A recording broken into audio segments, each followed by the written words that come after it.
Ladies and gentlemen, welcome to Jose Cansecast, a podcast about baseball legend Jose Canseco, with your hosts, Jeff May and Adam Todd Brown.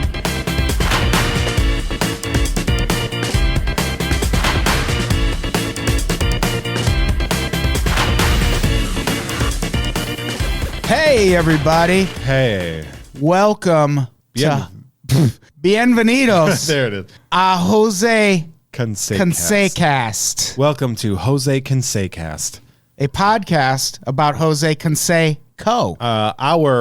My hero. Is he growing your up. hero? One of growing up? Absolutely he was. I grew up in Illinois, so my hero was Somebody was a gangster. Larry Hoover, founder of the Gangster Disciples, right? I had three: Walter Payton, Michael Jordan, Ryan Sandberg. I knew you were going to say Rhino, Sandberg. baby. I knew you were going to say Sandberg. He was great. Yeah, I he had was his 84 Tops card. Yeah, he was fantastic, but I was way into Canseco as a kid. I tell you what. So my introduction to like real baseball, other than just it being on in the house, I was 7 and I got sick. My dad bought me a box of 88 Tops. Nice. Not a particularly fantastic set. There's not No, really, that there wasn't weren't any the- great. It's not a great year. Is that no, those were 86. It's Those not were the the- wood grain, is it? No, that's 87. That's 87. Wood grain's 87. 88 has the little like banner going across the corners. Yeah. And then 89 has like the little like kind of swooshy. 86 was a good year. 86 was great. Black cards with like pastel colored names. Yeah. Yeah, the 86 was great. And 86, we'll talk about it at one point, but 86 is a very important baseball card year for Jose Canseco. Yeah. Jose Canseco, his rookie year as far as the baseball card world. As far as is baseball concerned. cards, yeah. I had Grails. I had the 86 Donruss rated rookie on my want list. Never got it. I had a few.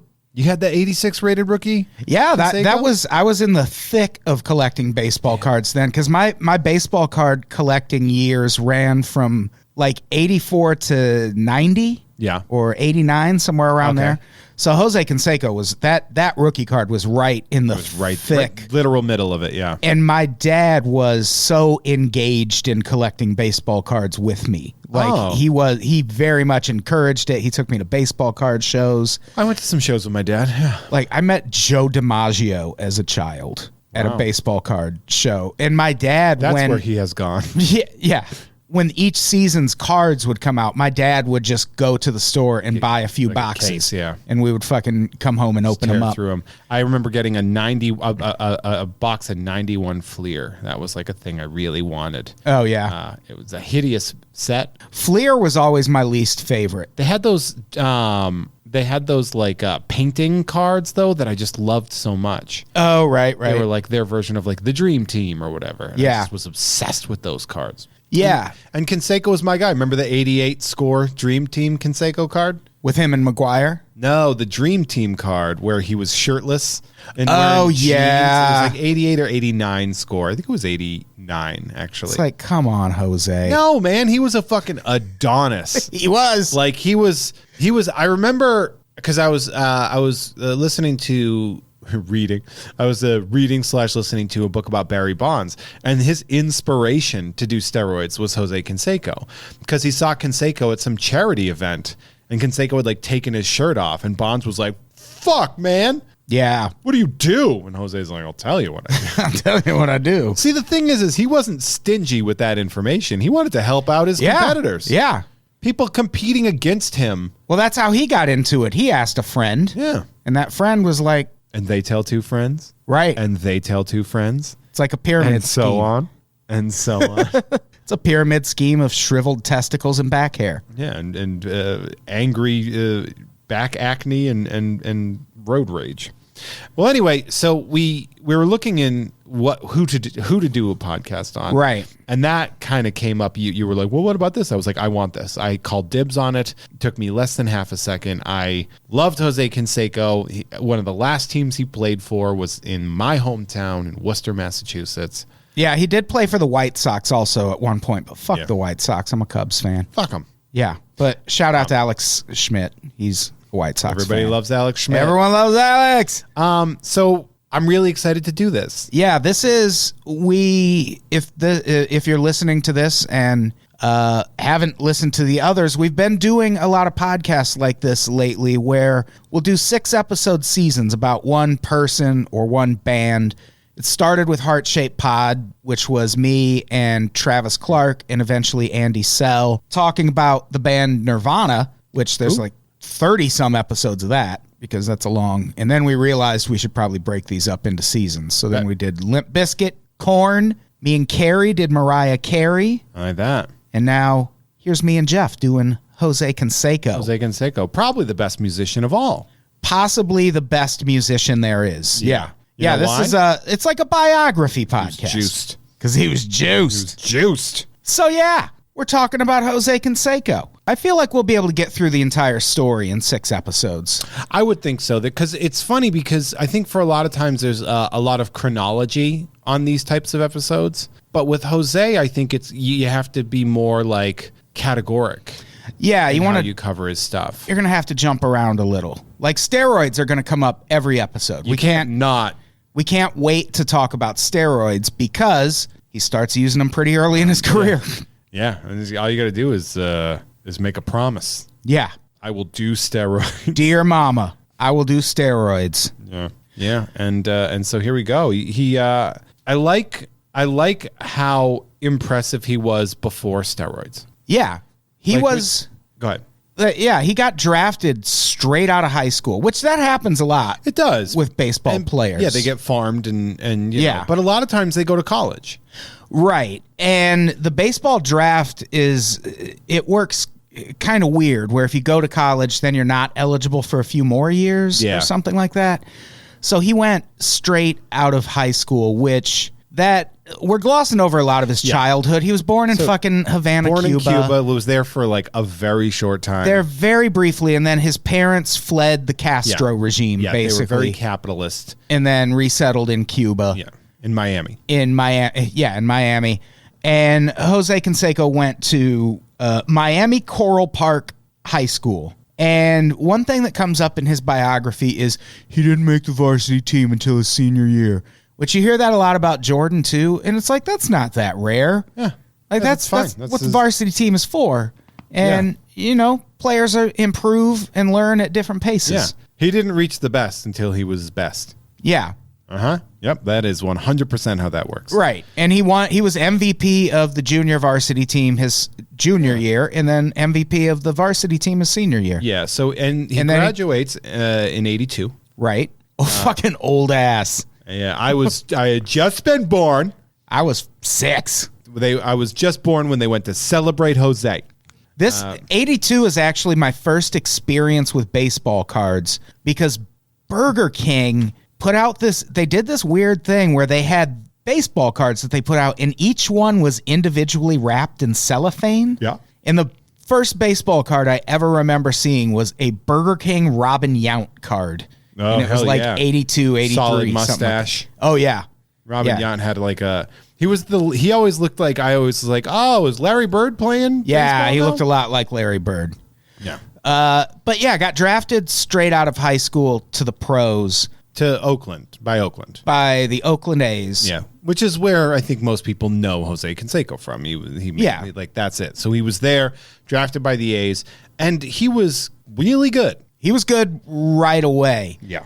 That is a big advantage I think baseball holds over other sports in that they are willing to let young people who are really talented just go right into the league. Yeah, and learn on the job. Right, as opposed to the NBA, which has the one and done rule, which is some racist bullshit. It's dumb. Yeah. It's I don't think it's so much racist as it is a way to keep these colleges in tax-free money. Yeah, and what you're seeing now, there's this prospect who I think he plays in Australia, and everyone was like, oh, what college is he going to commit to? And he was like, I'm not. I'm going to go play in China until the NBA wants me, and then China can pay me until then. Yeah. It's like, oh, fuck, what if every kid starts doing that? Every kid should start doing that. Start doing that shit. Yeah, I'll do that. I'll play in Greece. Yeah. It's like, oh, what if you get hurt in Greece? What if you get hurt at Duke? Yeah. Like, Duke's not going to take care of you. Duke's going to be like, sorry, you lost your scholarship. That's what Duke's going to do. Yeah. Good luck graduating now, fuckface. Yeah. Enjoy your 3 ballroom dancing classes that you're not even showing up to. Yeah. What a fucking scam. The NCAA is a fucking scam. It is. It really is. And that's another reason baseball is one of my favorite, is probably my favorite sport. The American pastime, because they're like, fuck the NCAA. Yeah. Fuck them. So he's drafted and like is immediately great. Yeah. Like he's fantastic. He was compared to Mickey Mantle constantly. As a teen, basically. Yeah, which is nuts because if you're not familiar, Mickey Mantle is one of the greatest baseball players of all time. Great. Definitely the most productive alcoholic. Yeah. Possibly of all time. He really, as an alcoholic. Like Hemingway levels of productivity. But Mantle's fucking forearms. Mantle's known for like having tree trunk forearms, I remember. Yeah, I'm always surprised because when they compare Jose Canseco to Mickey Mantle, one of the things I'm always surprised to hear about Mantle is how fast he was. Yeah. Because he doesn't look fast. But the muscle-bound men don't always look fast, but you got to remember, they're like fucking racehorses.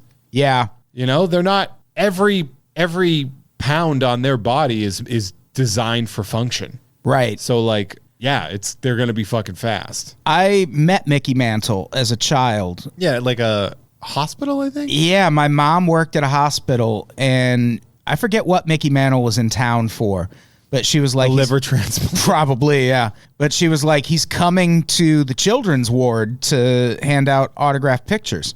And I was like, well, I'm on top of that. Yep. And I show up at the hospital, and I'm following Mickey Mantle around, and his people keep handing me these printed out autograph pictures where he's signed it and then they just made copies. And I'm like, that's not an autograph. That's a picture of an autograph. And that is not what I'm here for. And they just kept me like at bay. And I gave up and left. And then when I left, there was a limo sitting in front of the entrance. And I was like, oh, I wonder who that's for. So I just waited for Mickey Mantle to come out. Jose Canseco. Jose Canseco. And here we are. And he signed Mickey Mantle. Yeah. Right, came out, punched me, told me to leave Mickey Mantle alone. Yeah. Injected me with steroids in the neck. And that's how that went. So that's how we're doing this podcast. That's how Jose got you hooked on steroids. Yeah. It was a big problem in the 80s. It was real grassroots. Yeah. And they were like Too Short selling tapes out of his trunk. Yeah. Jose Canseco injecting kids out of a limo. And that's the story of how baseball was born. That's how it was born. Great. Yeah, I'll link to all of these articles on the Patreon and on unpops.com, but I found a 1985 article, July 1985, that is about him. It's about Jose playing for is it Tacoma? Tacoma, I think. Tigers? Yeah. Tacoma Tigers of the Pacific Coast League, which would be a AAA team, I believe. Triple or double A? I think it was... Because I think this was AAA. Because he ends up getting called up to the majors shortly after this article. Because this was July 85, and he makes his debut in 85. Probably in September, teams are allowed to expand their roster and call up more. Yeah, that's not a thing you wait on. You don't wait on pulling up Jose Canseco. You just bring him in. I remember Gary Sheffield. There's a story about Gary Sheffield. He got brought up when he was 19, and he said, took you long enough. When he got brought in. Yeah. And then Jose Canseco gave him steroids. You know who would be, if after we do Canseco, and this always happens on these podcasts, I get 8 minutes in and go, ooh, who should we do next? 86 Mets would be. Damn, dude. That would be an interesting fucking podcast. Dwight Gooden and Darryl Strawberry. And fucking Gary Carter clutching his Bible. Yeah. Keith Hernandez fucking smoking in the dugout. And Keith Hernandez doing lines of coke with the world's biggest nose.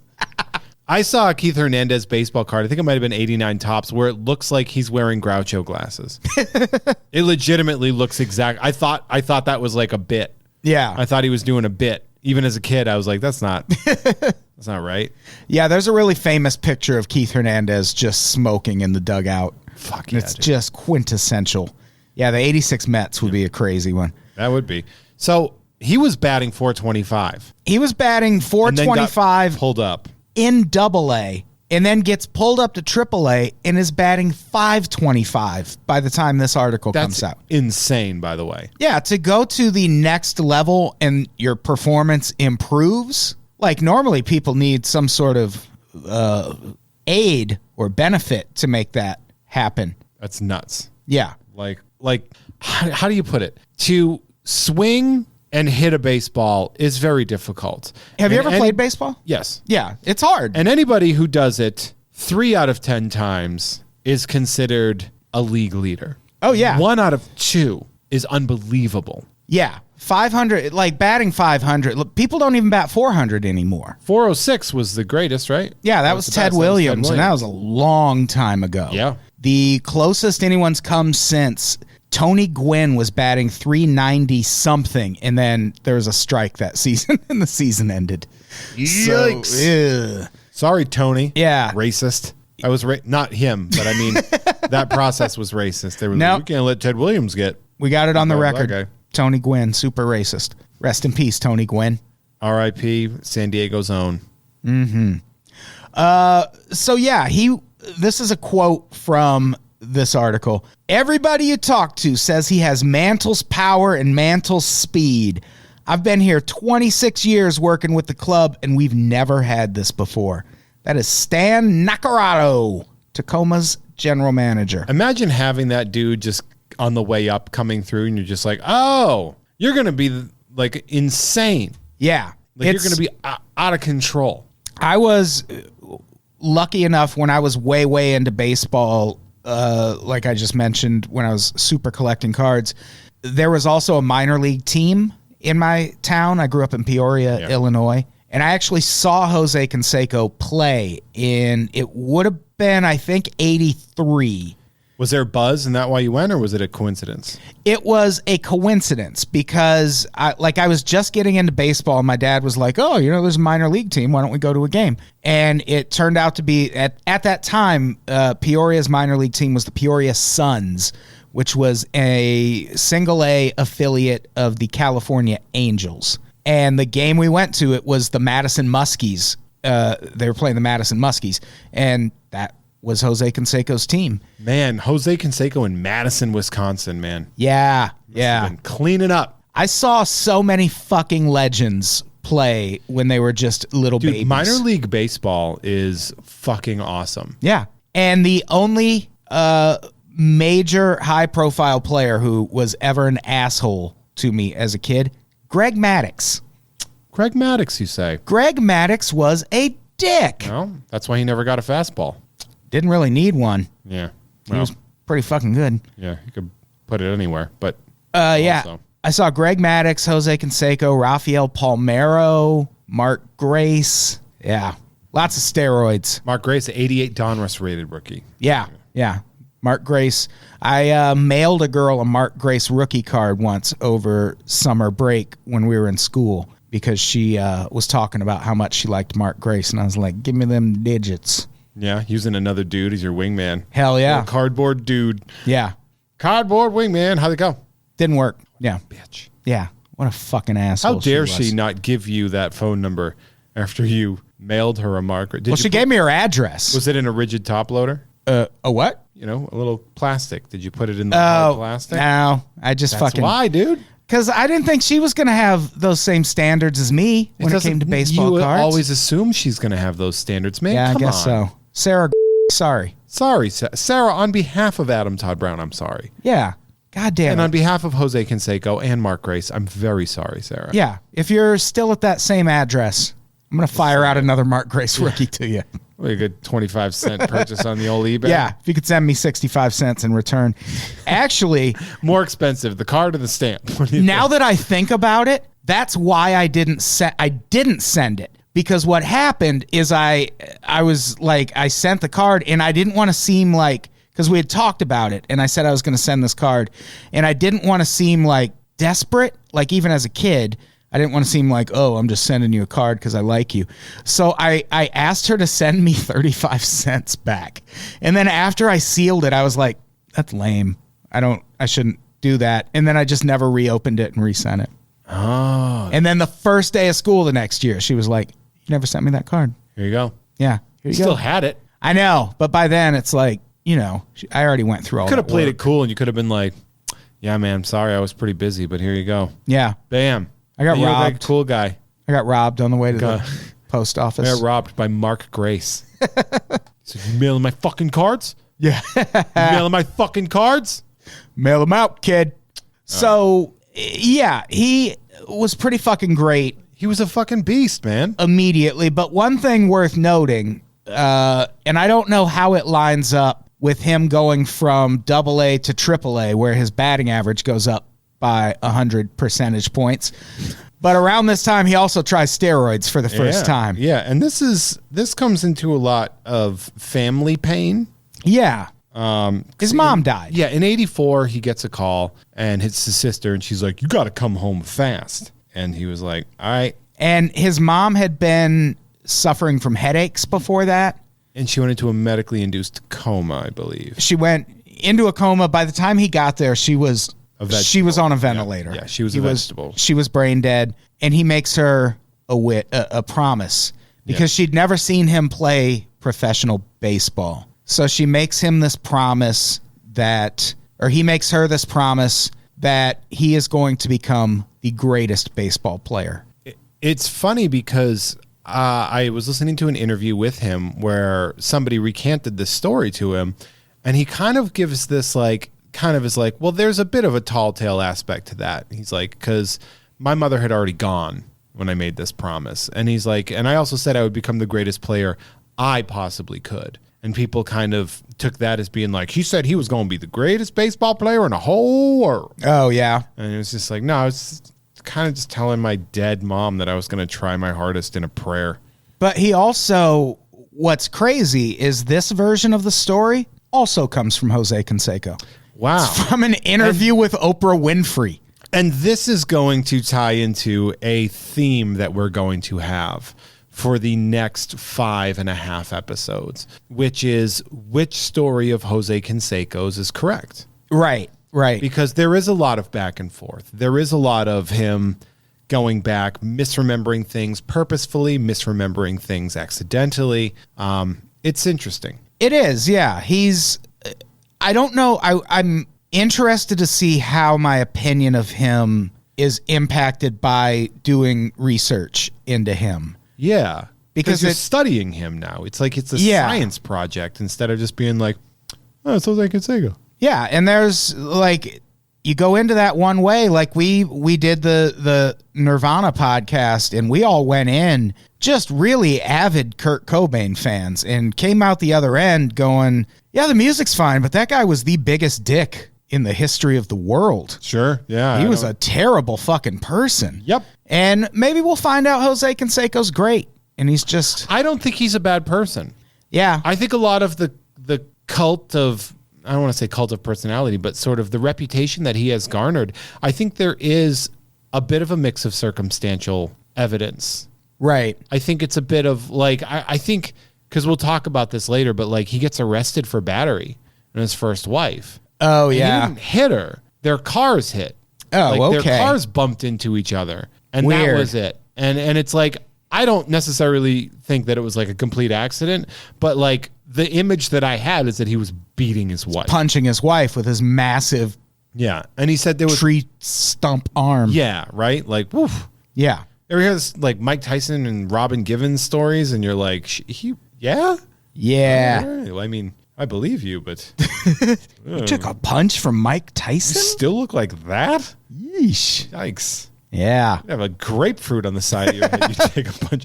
If anybody takes a punch from Mike Tyson, he didn't put on a glove. Yeah. You know, it's- We saw what it did to Mitch Green's eye. yikes. Remember that? He got in a fight outside Dapper Dan's clothing in Brooklyn, punched Mitch Green in the fucking face, How'd that go for Mitch? blew Mitch's head up. Yeah. Just gigantic. Because he's Mike Tyson. It's Mike Tyson. Everyone's got a plan until they get punched in the face. I have that on a shirt with Mike Tyson's Punch Out Mike Tyson on it. That's a great fucking quote. Yeah, it is. So his mom dies in 84, and then he's just like, I'm going to start taking some roids. Yeah. He makes her this promise, and he this is a quote. Well, what he does is he makes his mom this promise, and then he goes and seeks out a friend who he suspected was using performance-enhancing drugs. And this is a quote. I asked him, what could I use to become bigger, faster, stronger? I started there using PEDs. And so this was 84. Yeah. So all of that. That was back when steroids were like real iffy too. Yeah. Stuff now you can probably be like, oh yeah, this gets me bigger. Yeah. Yeah. Back it's then. Like, this is for horses. Right. You're going to become a horse with this. Have you ever looked into the history of steroids in sports? I listened to a lot of it. When I was doing the Barry Bonds book, they cover a lot of it. Do they cover that first San Diego Chargers team? No. There's I think it's the 64 Chargers are credited with being the first major professional sports team to like really embrace steroids. And in 65, they were great. Hell yeah, they were. They were fantastic. Oh, hell yeah. Just a fucking bunch of sacks of muscle. And that's the thing about steroids is I actually Jose Canseco has made the argument that steroids, like, they help, but they don't help a baseball player that much. Yeah, you don't get better at baseball. You get better at the strength-based concepts. What you get better at is recovering. Yeah. And what's really interesting about the baseball scandal or the steroid scandal is we always talk about the home run hitters, but by position, pitchers were the most suspended position during the steroid scandal. And it's because pitching, you need to recover fast. I pitched when I played baseball, and it wrecks your fucking arm. Like, your arm throbs for days after that. And recovering faster from something like that's going to be a huge benefit. Yeah. But it doesn't help your hand-eye coordination. No, you're not going to make better contact. No. You'll just hit the ball further if you might be able to swing a little faster, but that's not going to bat speed. Yeah. Better bat speed. Like, it doesn't not help. Like, Jose Canseco saying it does, it's overrated. Well, maybe it's overrated, sure, but it certainly does. It does help. Because home runs are based on bat speed, not how big the arms are of the person that swings. Right. So I guess the more muscle you put on, obviously, the faster your bat's going to move. You can't pretend that that's not the thing. Well, but at the same time, that doesn't hold true with pitchers. The bigger your arm is, your arm speed actually goes down after a while. I would think so, because that's like a catapult. Yeah. Yeah. So that's why tall guys make great pitchers. Yeah, they do. Because they have that longer fucking stupid fucking arm. Randy Johnson looking like a fucking hitting seagulls with their pitches. Oh. Let's do an entire season about Randy Johnson hitting that seagull with a fastball. When Zach from Portugal the Man was a kid in Arizona, when he was like 16, he saw Randy Johnson at like 4 a.m. at a general store because he was going fishing or something. He used to go up there to go fishing, and he's just like, that's a weird thing to have to process at 4 o'clock in the morning. Fuck yeah. Just be like, I think that's celebrity pitcher and gross giant Randy Johnson. Yeah, I shared an elevator ride with Kareem Abdul-Jabbar once and was like, what do I do? What do I do? Did I tell you when I babysat those 4 basketball legends? No. One of my jobs. So I got a job as a PA on NBA Finals bumpers that were like brought to you by 22 Jump Street. So here was my job. Job 1, I had to be Channing Tatum's lighting double to make sure they could get all the lighting right. Then I had to go write Ice Cube's cue cards. Fun. Cube cards, as I like to call them. Cards, sure. Did not go well, by the way. They did not like my writing style. They were like, you write like a fucking idiot. And I was like, I told you that before you made me do it. My writing is not neat. And then I just had to go and hang out upstairs of a Boys and Girls Club in Santa Monica and babysit Dr. J, Robert Horry, Clyde Drexler, and Moses Malone. Jesus. And I have a photo of Moses Malone just staring longingly outside of this. I was like, click, violating an NDA. Hell yeah. And he was watching Ice Cube take pictures of Ride Along on Blu-ray. Because that's what Ice Cube was doing everywhere. He'd be like, Ride Along on Blu-ray. Get it. Was he just carrying a copy with him so he could whip it out when he takes pictures with people? Yeah. That's smart. He was literally he would go to other like certain areas and he would just be like, let's take this photo of me holding a copy of Ride Along on Bluray. You know, that's smart. Yeah. And we had a wonderfully catered meal, and he demanded El Pollo Loco. Oh, come on. And I was like, wow, that's Gross. That's pretty down to earth. And then somebody else said, no, that's just hood shit. Yeah, I don't like El Pollo Loco. Yeah, it's probably because it's gross. Yeah. So back to Jose Canseco. He gets called up to the majors in 1985. Yeah, because they were like, get this beast into the fucking A. Yeah, and it's at the end of 85. So again, I'm assuming it's during the roster expansions that happen in September so teams can get ready for the playoffs. Yeah. Because the baseball season, if you're listening to this just not as a sports fan at all, the baseball season, grueling. And it's culminating to an end right now. We're in mid-September, so we're it's the home stretch. This is where we were watching a Cubs-Cardinals game with huge playoff implications right before we started recording this. And so he comes up for a little bit. It's just a little while. It's the playoffs. He's probably not getting a lot of play, but we see, and I'm going to quote this article here because there's an article in March of 86, so we're talking spring training time. Right. In 1986 New York Times article says, and I quote, weightlifting has molded Jose Canseco into a slugger whom a sculptor would cherish. At 6 feet 4 inches and 225 pounds, he has the shoulders of a door jamb. He's square-jawed and slim-hipped. Better yet, he appears to be slim-headed, as yet unaffected by the commotion he's created as baseball's most touted young slugger. Steroids aren't going to keep that head small forever. Nope, that's going to grow. Yeah. That thing's filled with secrets now. Barry Bonds, I think his head grew 7 hat sizes when he started taking like the Grinch. Steroids. Yeah. Like, oh, that's not weird at all. I've just been in the gym. What? Just working on my neck. Wednesday's head day. Just clenching his jaw over and over again. Imagine that, your fucking Cro-Magnon dome to go 7 sizes too big. Like, where do you get hats? Yeah, like you have novelty 10-gallon hats as the only hats you can wear. I feel like everyone I know is probably like a 6 3/4 to a 7.5. I think I'm like a 7.5. Yeah, like I'm large. So what? Barry Bonds was wearing a size 13 hat or something? What the fuck? Yeah, he's Barry Bonds bobblehead day to scale. To scale. Do you ever think the guy, like the equipment manager at the fucking Giants, was just like, okay, Barry, okay. Oh, yeah. All right, we'll get you a size 18 hat. Yeah, we'll special order that batting helmet for you. They just put a punch bowl on his head. Fucking football helmet. Jose Canseco was an Adonis. He was an exquisite man. Yeah, he was. Who fucked Madonna. Yeah. As a result. Yeah. Yeah, he was in the sex book.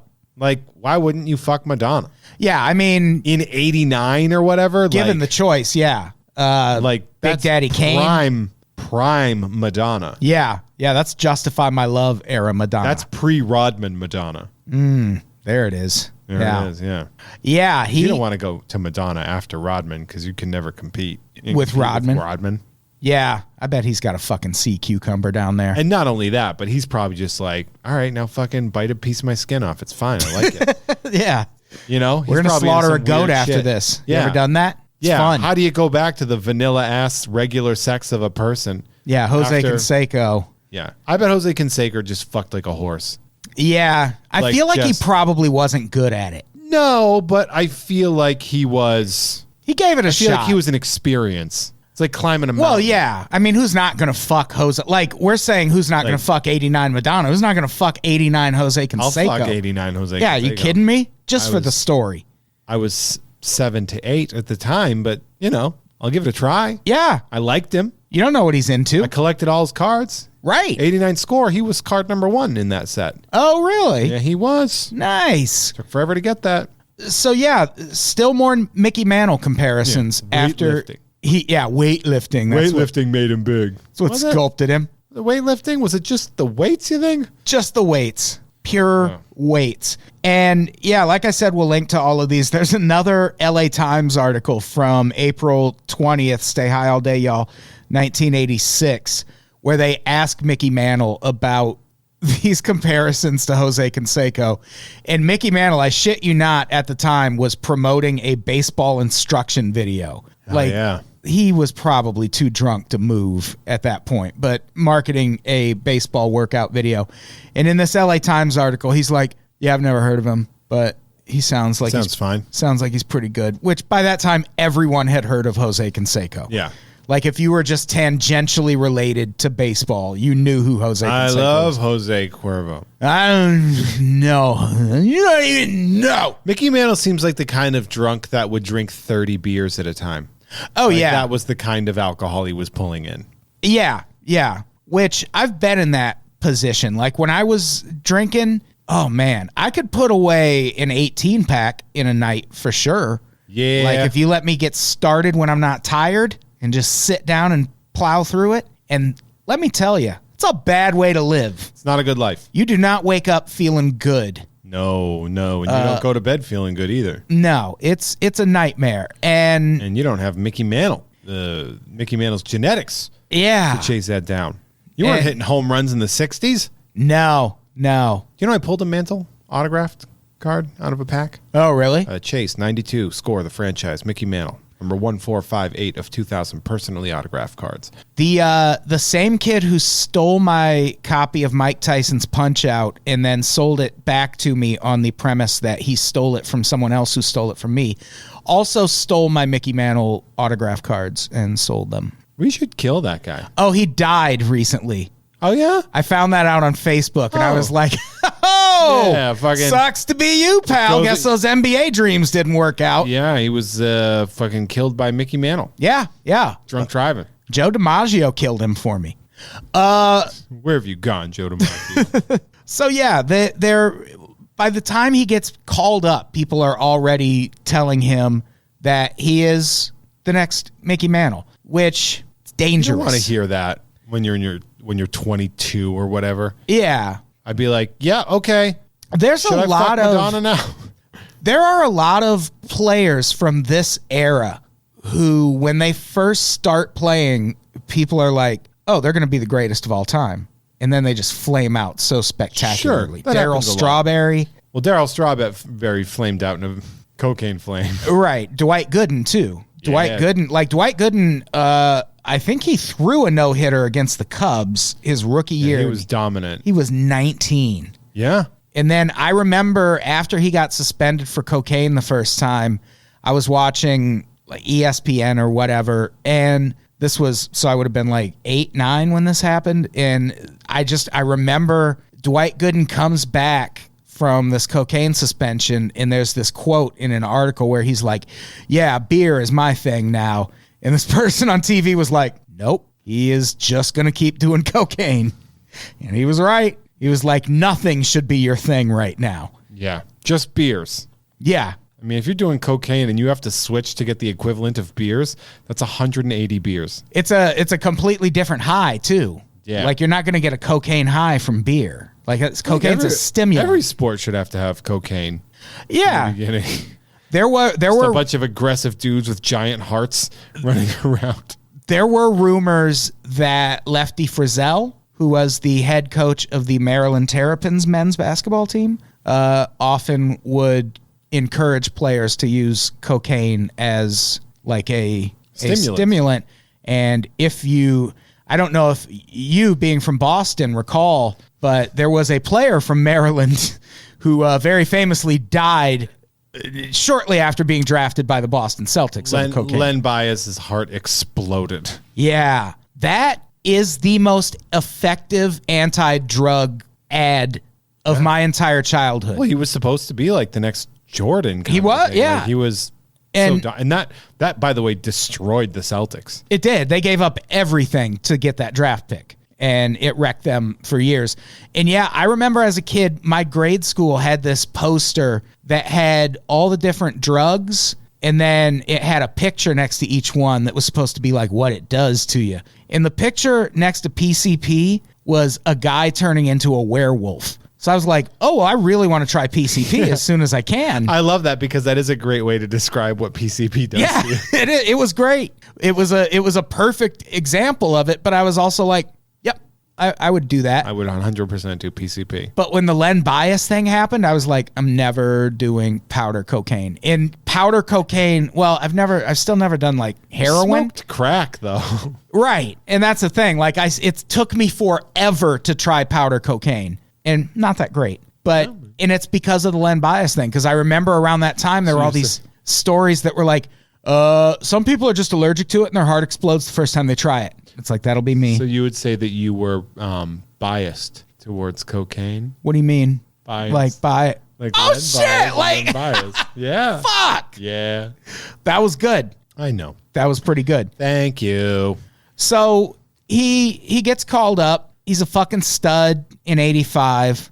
So in 86, Donruss puts out the Jose Canseco rated rookie. The rated rookie card, everybody. Gem Mint 10. Gem Mint 10. This thing was worth at one point like $150. Yeah, it was nuts. It was so fucking valuable. And it's, I think, indicative of the problem with baseball cards back then. Like we did an episode of The 90s Sucked about the decline of the baseball card industry. And we talk about a documentary in that called Jack of All Trades. Yeah. Which you've watched, I think, Yeah. since then. Stu Stone. And at the end of that documentary, they're opening packs Pack of and 80 packs a and pack of- packs of 86. I thought he got one pack of 86 Donruss. No, he had one box. So, which would, I think, is like 22 packs or something like that. And not a single Jose We'll get the Jose Canseco. Canseco, and his dad says it's like trying to find a needle in a haystack getting a Canseco. Yeah. But if you were a baseball card dealer, you knew how to get Jose Cansecos. And that was the whole problem, is they seemed very scarce, but people in the know could get them. What'd you do, buy factory sets? Yeah, you could buy factory sets, or you could go directly to the manufacturer. That's what happened with the Ken Griffey Jr. rookie card. Dude. Is they ran out and then started printing them up like money when they shouldn't have. Yeah. And it flooded the market and kind of killed the baseball card industry. They still deny they did that. Yeah, but they did. Upper deck. Yeah. I remember know. one of my favorite things about baseball cards was when Fleer came in, they had no quality control. So like the amount of error cards that Fleer put out is utterly insane. And Fleer cards always felt flimsy to me. Like Fleer, yeah. It felt like they were going to get damaged. I remember they had those white borders that weren't great. The 84 Fleer anyway. Yeah, I mean when I'm thinking of Fleer, I'm thinking of more like the 86 to 88. Oh yeah. Like there's so many fucking error cards. There's the Randy Johnson with a giant Marlboro ad in the back. There's the Billy Ripken fuckface card, which is one of my favorite. I have a t-shirt of that card. There's a Billy Martin one too where he's holding a baseball bat like it's a cane, like he's leaning on it like a walking stick, and he's clearly giving the camera the middle finger, like his middle finger is going down the front of the bat and the rest of his fingers That's so are funny. hitting. Yeah. Yeah, Fleer, like, I think like the 87 or 88 Fleer set has like this ridiculous amount of errors in it. Oh, really? Like an out of control, like I think like 70 cards had errors on them. Yeah, baseball cards then were like everyone collected baseball cards Yeah, then. man. And that Jose Canseco rookie, I think I only had one. I have one now. What'd you pay for it now? I bought a set of Jose Canseco rookie cards. I got the 86 tops traded, the 87 tops. I got the 86 Donruss, the 86 Donruss, the rookies. I got 86 Fleer, 87 Fleer, 87 Donruss, and 86 Score, I want to say. Did they come out? Oh, wow. Did Score exist? I got 8, I think, cards. Oh, I'm like saying it like I don't have. And what'd you pay for them? $35. Yeah, the market has kind of bottomed out for Jose Canseco rookie cards. Yeah, but like at the same time, that's pretty cool. Yeah, I mean, it's cool if you just It was want a the grail cards. for me. I wanted it so bad. Yeah, and you got me a Bo Jackson rookie card, I did. which I got I you forgot about those Future Stars cards. Yeah, I saw that one in a comic book shop that I went to. I was at That's Entertainment in Worcester, Mass, and I saw it and I was like, I'm gonna get this for Adam, and I did. Well, thank you. Well, you're welcome. I'm like finding, because I took some photos, I laid them out, and I'm trying to find literally The cards you bought? Jose Canseco ones, because I fucking like the 86 Donruss I wanted so bad, like aggressively bad. And it's such a ridiculous card because Jose Canseco has the craziest It's like a dirt wisp he's of a got mustache. He's got a dirt stash. And he says in the Jack of All Trades documentary that it's the last time he ever tried to grow a mustache, which understandable because he looks absurd. Yeah. So I have the 86 and 87 Fleers. I have the 86 Donruss highlights, the 86 Donruss the rookies, and the 86 Donruss rated rookie. I have the 87 Donruss as well as the 86 tops traded and the 87 tops traded with the little, rookie with the little. The 86 traded was his Topps rookie card. Correct. Right? Yeah. With the pink back instead of the like grainy. Yeah, I used to look back. forward to those every year. Those were fun. See, I had that one. Yeah. Oh yeah, That's I had the that one I too. had. I bought it for $10. I saved up my money because I fucking loved Jose Canseco. Yeah. And my best friend, who eventually became my foster brother, he was a big Will Clark fan. Ooh. And that was 86 as well.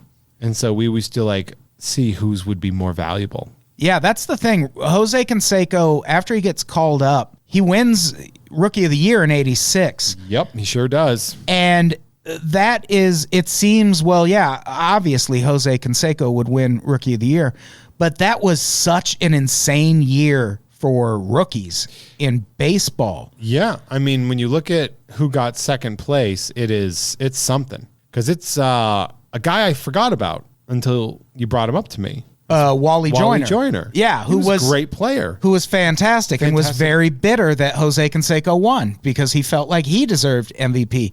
And he had a strong case. Like, there were a lot of great rookies that year. And it was such a tough year. There was one guy in the majors who hit 30 home runs his rookie season, didn't get a single vote for Rookie of the Year, which that's insane. Well, who's that guy? We don't even fucking know. So I guess we're right. Was it Danny Tartable? No, I don't think it was Tartable. God damn it. I have it in the notes here. It's an article from 86. And like I said, we'll link to all of these. So, yeah, he won.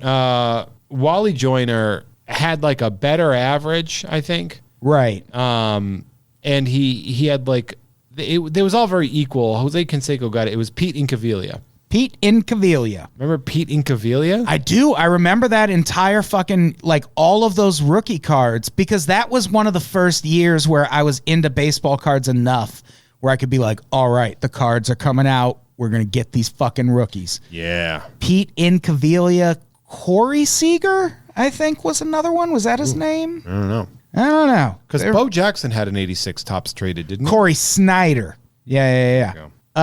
Who did? Did Bo Jackson have an 86 tops traded, or was he straight to 87? I think he was straight to 87. And remember, Mark McGwire's rookie card was that weird Olympics card that came out 85 in the 85 tops set. There is an 86 tops traded Bo Jackson. How did Mark McGwire make the Olympics and not Jose Canseco? Well, I guess Jose Canseco was already pro. Did Mark McGwire go to college? He must have. Yeah, Mark McGwire is like 2 years younger than Canseco. But there is an 86 tops traded Bo Jackson. Oh wow! So I would have had that also. Yeah, hard to find. It's a little pricey.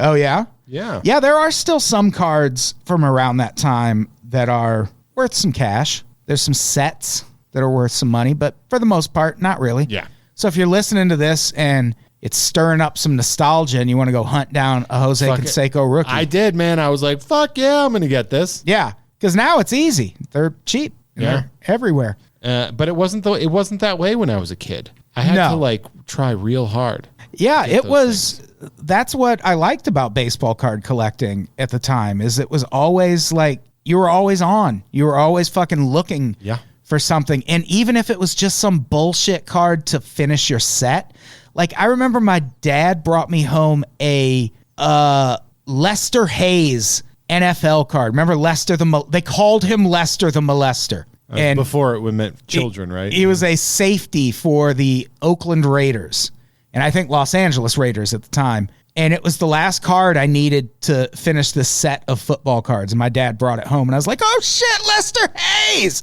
And who the fuck cares about Lester Hayes? You know what's funny is I remember reading this book about this kid whose grandfather played baseball, and he was a common player, but he couldn't find his card. And then some kid he knew found the card, like had the card, and he would only trade it for a 52 Mantle that the kid had. Yikes. And so it was like, I remember that being like the whole thing, but like somebody thought to write that book during that craze. Somebody thought like they were going to write an O. Henry story about fucking baseball cards.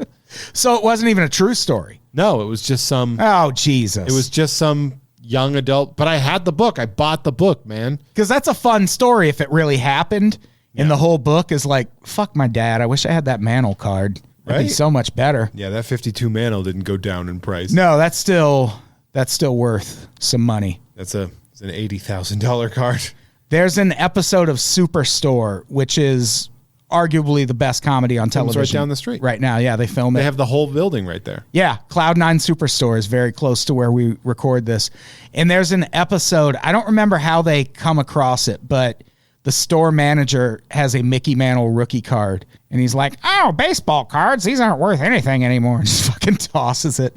Someone finds it in the trash later. That's funny. But there was also an episode of Family Matters about that baseball card. Oh, really? Yeah, where like Urkel convinces Johnny Gill to come sing for Laura in exchange for the card. Did he sing Rub You the Right Way? I hope so. Me too. And he probably did. Yeah. So yeah, Jose Canseco, he wins Rookie of the Year in 86. Yeah. Quite an accomplishment. 86 wasn't the 40-40 year, right? Nope, that's going to be 87. That was in the next year. Yes. Which is the next thing we're going to talk about on this podcast, because the thing about the Oakland A's in the 80s, they had players win Rookie of the Year 3 years in a fucking row. They might as well have called it the Oakland 80s. Right? Woo! Because it's Canseco. Canseco, and then McGuire. Mark McGuire. And then, of course, the best of all, Walt Weiss. Walt Weiss. Thank you. I had already forgotten his name. Walt Weiss. Since we looked it up minutes before starting this. And a couple of years later, Ozzie Canseco does not get the Rookie of the Year. Jose Canseco, we haven't even mentioned Ozzie Canseco. Jose has a twin brother. His twin brother who's also a baseball player, but came out second. Got a little bit less nutrients than Jose, but still got a little nick in the baseball region of his brain on the way out. Not still made quite it to as the pros, good though. Yeah, he was a professional baseball player. It's funny that you can, like, when you look at like what we call common players, and you'd be like, this fucking loser. It's like that's one of the 200 greatest players. Yeah. Like, or whatever, it's like alive. Yeah, anyone playing professional sports in any capacity is a rare breed of person. That's why I loved that show, Pros versus Joes. Oh yeah, I used to love that show so much. I don't think I ever watched it, but I know you need to take that poster on Pawn Stars. Right? I feel like there's a market for that. It's such a weird, limited thing, though. Because who are the people that signed it? Everybody on season 3. So, like, Ricky Williams is on it. Yeah, see, there's some great autographs on that. That would be a rarity. People would buy it. Joe Carter. Oh, yeah. Yeah, hold on. I can tell you if you want.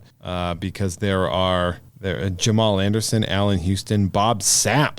Bob Sapp was on it, Adam. You ever see Bob Sapp? The Bob Sapp? Warren Moon's in there. Oh, holy shit. Yeah, man.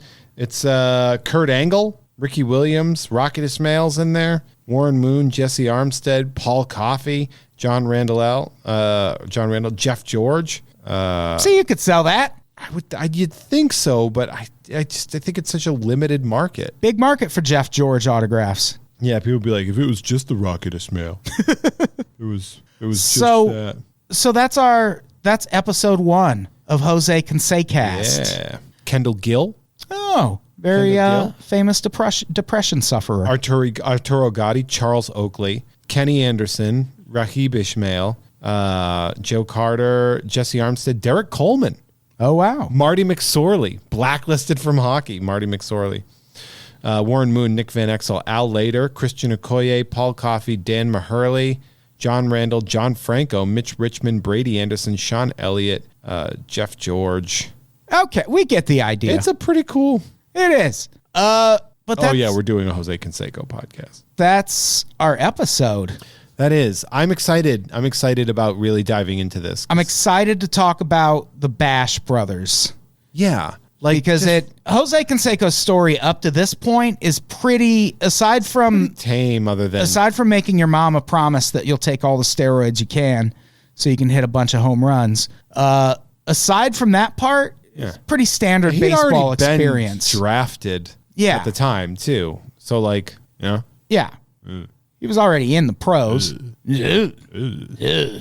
I'm excited to dive deeper into this guy's life and to learn more about him. And there's a lot about him, and there's a lot available. He's put himself on a lot of television screens. He's talked about these things a lot because he's had books to sell. Well, he's had books to sell. He's been doing a lot of interviews. He's done a lot of different reality shows. 3 different reality shows that I can think of. Fought Danny Bonaducci. 4 different reality shows. Yeah. Because I forgot about celebrity boxing. Oh, yeah. He was on The Surreal Life. He was on The Celebrity Apprentice. He had an A&E, I think, documentary about him trying to kick the roids. Didn't you just stop taking them? No, because your body stops producing testosterone. Oh, that's a problem, yeah. Yeah, it's a problem. That's why Bob had bitch tits. Bitch tits. In Fight Club. Oh, yeah. That's why Meatloaf had those big tits. Is that why? Because he was a juicer. Oh. Yeah. Well, he's also Meatloaf. His name is Meatloaf. Remember in that Anything for Love video when he's a hideous man and then she like hugs him and gives him love and then he turns into Meatloaf and she's probably like, you can just go back to that. Yeah, you're still a hideous man. Yeah, this wasn't this was a lateral move. Yeah. So that's episode 1. We'll be back in 2 weeks with episode 2. And in between that, premiering another biography podcast. All right. What's that? With me and Travis Clark and Andy Sell called Podcast Supernova. Can you guess what it's about? Oh, no. It's about Jose Canseco. It's about Oasis. Oasis Canseco. Yeah, there it is. So check that out. And those 2 podcasts will be running alternate weeks for the next 3 months. Yeah. So that's going to be your Fridays going forward, people. Most of my research is going to be watching the Lonely Island Bash Brothers special, which was pretty good. Yeah, I watched most of it. I'm going to rewatch it. It's like a 30-minute music video. I was watching it while I was away, and so I couldn't watch it until like little bits. Yeah, it's funny stuff. Yeah, so next episode, we're talking about the Bash Brothers. Yeah, Mark McGuire. Golden Age. Jose Canseco. We still got to take that picture for the cover of this podcast. We'll get there. We got our Canseco jerseys. Yeah. Should we find Zubas? Zubas, dangling. But no. Dangling earrings, Oakleys. I think this is fine. We'll do good. It should be fine. All right. Do we have anything to plug before we get out of here? You guys know Mint on Cards, second Friday of every month. You can check me out on Tom and Jeff Watch Batman, Sideshow. You know. Thanks for being a patron. The things. Check out all the things. Check out Jose Canseco. Follow him on Twitter. He's a fun follow. Yeah, I don't follow him. I should. Yeah, I'm right. Yeah. All right. Time to follow Jose Canseco. What about you? What do you guys plug? Not much. There's going to be some changes to the network coming soon. Oh, yeah? Big changes. We're going to be changing the way you subscribe to the podcast because Patreon's kind of a nightmare. Patreon sucks, dude.